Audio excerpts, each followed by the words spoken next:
And today we're just going to be doing very simply addition and subtraction.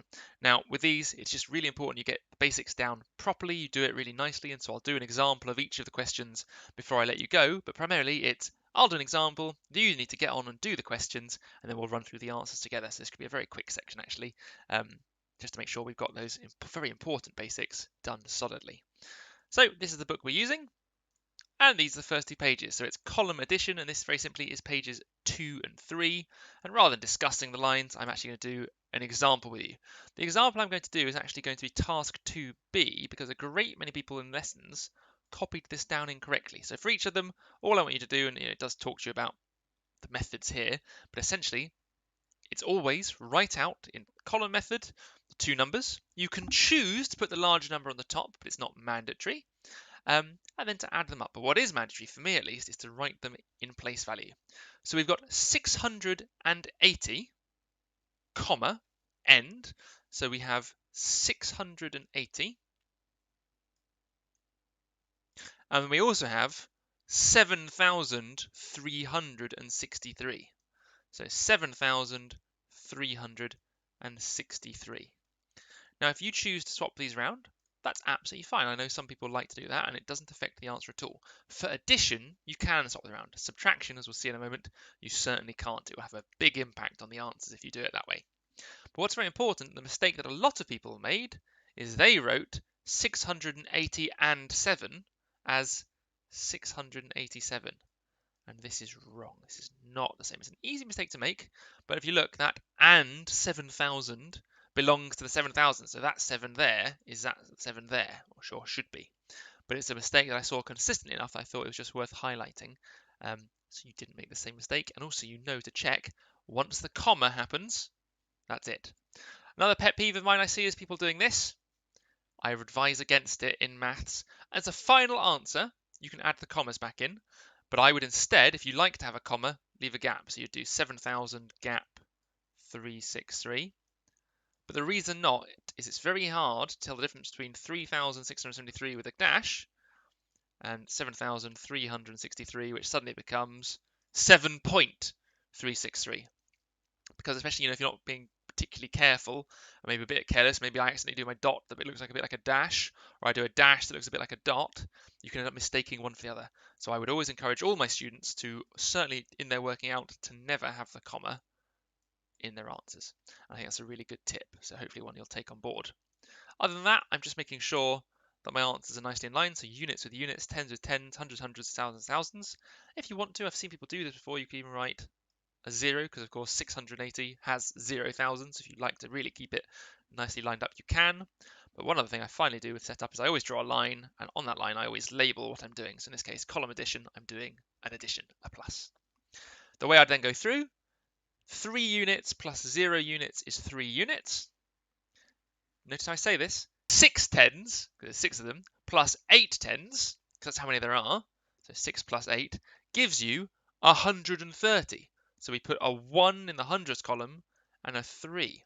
What we don't say is we don't say 8 plus 6, because they're not an 8 and a 6. That's a 60 and an 80. So 60 plus 80 gives you 130, and that 130, or 13, but that 100 now is why that 1 goes into the hundreds column. That's what it means to carry over. So now I've got 300 plus 600 plus the 100 from before. That makes 1,000. So I carry a 1 and write a 0. And now 7,000 plus the 1,000 makes a total of 8,000. Not only do I want you to set it out like this, but I want you to say it to yourself in that way. So again, a bit of a pet peeve. I don't like it when people say, I'm adding 6 plus 8 and 3 plus 6 and 7 plus 1. Well, you're not. You're adding 7,000 plus 1,000, which is why the answer is 8,000 and in the 8,000s column. Okay, I would like everyone as well, please, to try the exploring further section. Also do read the animal facts because they're quite interesting.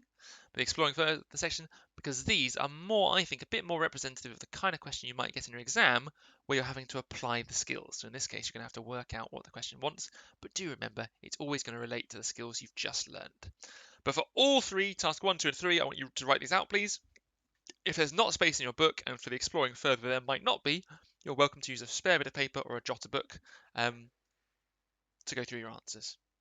Really, I think that's all I have to say on addition questions. So off you go. Again, Pause the video here, take as long as you need. I'm not going to impose a time limit. I would rather you did it all and did it properly and carefully than rushed. So take as long as you need, but as soon as you're ready for the answers, come back and we'll go through them and I'll reveal the answers with you.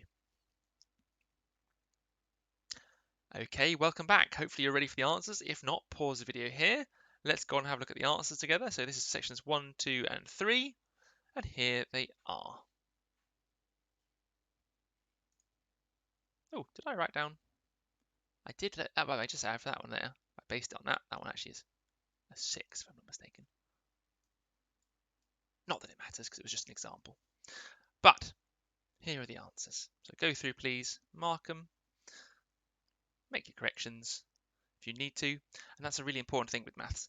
Making mistakes is absolutely fine, but the important thing is now knowing what the answer is to go back and check. If it is a case, like with mine, that you have written a question down wrong, you can always check the answer you thought it was with an answer. And so, for example, the children, I said anyone who wrote down 7 and got a slightly different answer, I allowed them to give themselves a mark for what they'd written, so long as they then promised to redo the question as it was supposed to be and made sure they could get the correct answer. For the exploring further, all it was tasking you to do was to add the numbers up. But, as I say, sometimes with those more wordy style problem questions, they're not going to outright tell you add the numbers up. You have to work out that's what the question is after. So that's why it's really useful to see. Okay. Again, pause the video here, mark your answers, and if there are any questions, of course, bring them to your tutor for the next lesson or get in contact. Next up, subtraction. So again, with subtraction, I'll do an example. I'm going to pick a mean one. I'm going to pick question 3 down here. There's question 3b down here to try and copy out. This time I'm going to be very careful and make sure I do copy out correctly. So we've got 19101 and 12255. Now with this one, it does matter which one is on top and on bottom. You can't just swap them around. If I said 5 sweets take away 3 sweets equals 2 sweets, but I can't say that if I've got 3 sweets and I try and take away 5 of them, so I've swapped the order around, that is not 2 sweets. That would be, if anything, minus 2 sweets. I'd go into sweetie debt. It's not possible, so it matters very much with these, the order. So just be aware of that and make sure you're not with the subtraction, and division is the same actually. Addition and multiplication, you can swap the order and it won't affect the answer, but for subtraction and division, the order they're in is incredibly important. Division, which one's numerator, the denominator, top and bottom, very, very important. Anyway, that's enough of that distraction. Let's go through the answer now. So again, I'm still going to set it out like I did before. My advice, if you struggle, normally, the only reason people struggle is because they're not setting out large enough. So if you need to make your answers bigger, by doing so by writing on a spare bit of paper, do so. It's really important that you have space to work, and cramped working often makes a mistake. If you've got a lovely squared book, put one number per square and it makes it a lot clearer. So let's go through. So I want to do 1 unit to take away 5 units, but I can't. So I have to try and borrow from the number next door. I have to borrow from the tens. In this case, I can't borrow from the tens because there aren't enough of them. So I'm going to borrow from the hundreds. Borrowing from the hundreds means I'm going to take 1 away. So I now have 0 hundreds. But I'm going to turn that 100, that 100, into 10 tens, because 10 tens is 100. And now, if you look, I've got 10 tens. So I haven't changed the number. I've just instead of representing 100, I'm turning it to 10 tens. Now that I have 10 tens, I can choose to take one of these tens, leaving me with 9 tens left. But if I take one of those tens and represent it in units, I now can say I've got 1 plus the 10 I just took to make a total of 11 units. And now, if I've got 11 units, I can do 11 units, take away 5 to give me 6. And because I've always crossed out the number and I've always rewritten the number that was there, I can see I've now got 9 tens, take away 5 tens, or 90 take away 50, which leaves me with 40. Let's stick the same colour. Again, I want to do 0 hundreds, take away 200. Well, I can't, so I have to go to the thousands. So I'm going to take away 1,000. I'm going to go from 9,000 down to 8,000. But now I can turn my 1,000 I've taken away into 10 hundreds. So there, now I have 10 in my hundreds column. And now that I have 10 hundreds, I can do 10 hundreds take away 200s, which is 800s. And then 8,000s take away 2,000s is 6,000s. and 1 10,000, take away 1 10,000 leaves me with no 10,000s. So my answer is 6,846. Now in this, since they're just asking for the answer, I would leave it as is. But if I was in a real math classroom or a real exam, I would always write out my answer again like this. And the reason why is that I would consider this as a maths teacher to be your working and this to be an answer. And so it's something of a formality, but a good one to get into, a good habit of always do your working, but then always summarize at the end by writing your answer out one more time just to be really clear. And that's where you can remove things like the zero, the things that are unnecessary.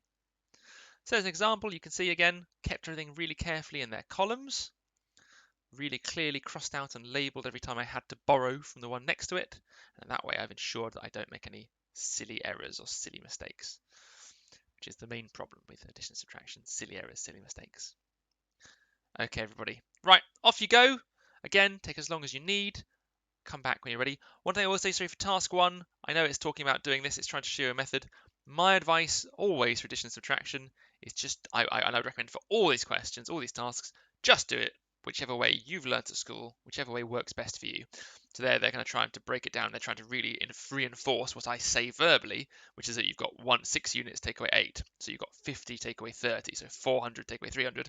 I don't want you to write it out. I want you to say it to yourself verbally. So just do all of these as you would normally. Subtract the bottom number from the top number. Okay, take as long as you need. Come back when you're ready for the answers. Good luck, everybody. Your time starts now. Off you go. Okie dokes. Hopefully you're ready to run through the answers. If not, please pause the video here. But here are the answers. So again, take a moment to look through. What they've done is, again, they've in that first section, they've really split out to try and show what I meant by 2 units take away 5 units. So you have to go from a 90 to an 80, and then you can do 80 take away 40. But again, I don't want you to write it out in full because that's not what you'd practice in the exam. I do expect most of you to be able to understand that at this point. I'm sure all of you really will have done addition and subtraction at school. So really, this is what I'm interested in. Did you get the right answers for each of the sections? Hopefully so. And again, pause the video. The one thing that might just be worth going through is the exploring further question, because there are a couple of ways to handle that. So if I just quickly snip the exploring further section out, I'm going to do it with you now down here. I thought this was a really good one because it combined the 2 skills we've just learned.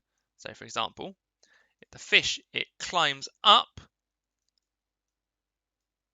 1,238 centimeters, then falls down 168. So you could have done minus 168 to get a total amount that's gone up.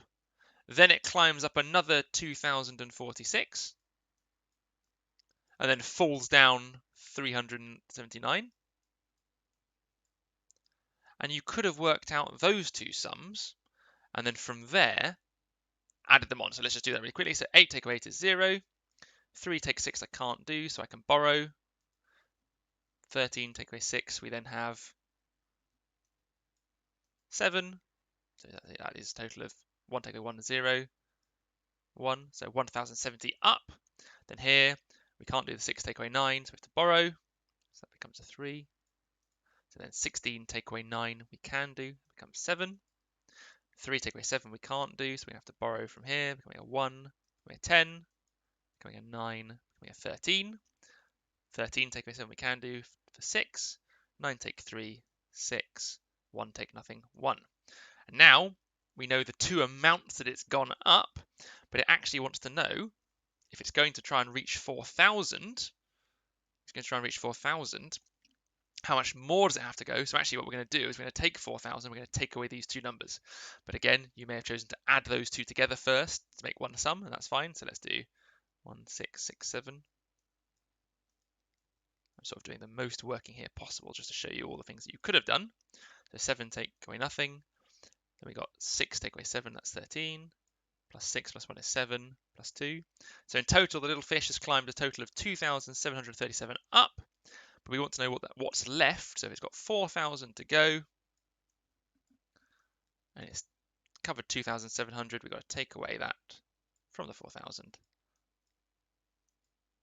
That was an add to work out the differences. And in this case, we have to borrow from the 4 to make 3,000.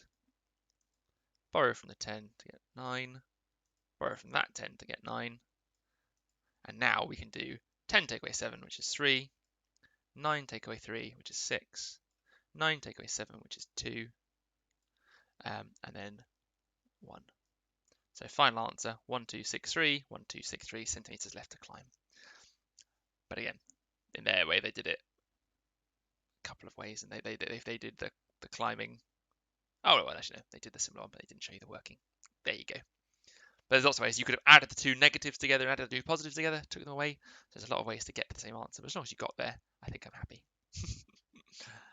Okay, so hopefully that's long enough for you guys to mark it. If you do need a bit longer just to mark all the questions, pause the video here.